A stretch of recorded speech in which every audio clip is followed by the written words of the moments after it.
Let's continue with Table Ready Part 2. In this video, I'll make these miniatures a little nicer. To make the bases a little more interesting, I use some of this technical Martian iron earth. This is like a thick medium that you spatulize onto the base or whatever you want, and when it dries, it will dry cracked.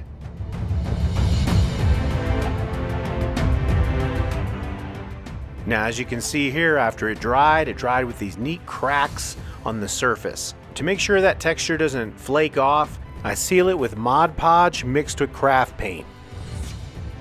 After that dries, I base coat it with a little bit of gray paint.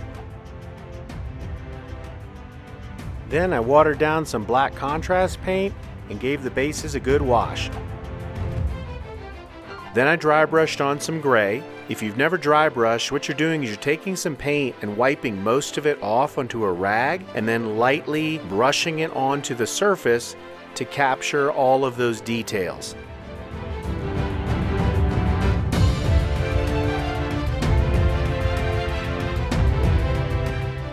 Now, as you're working, don't be afraid to take more shades and go back and darken things down. For example, these weapons I darkened down about 3 more times, and I used some brown and green shades to give the base a more weathered dungeon floor effect. The next step is to put some simple highlights on these models using lighter colors. Now, the key is to use the side of the brush more than the tip of the brush and lightly graze it over the surface, and you'll catch the higher points of what you want to highlight. And here I made a pale blue to give some highlights to the mummy's skin.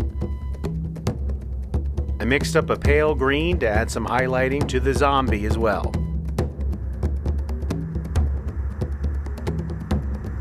And as we get close to the end, we begin to add small little details like painting the belt buckles, the zombie's creepy hair, any little stitches on his vest. This is where you can push the model as far as you want to go. I went back and put some darker brown into some of the bandages of the mummy to give it more depth.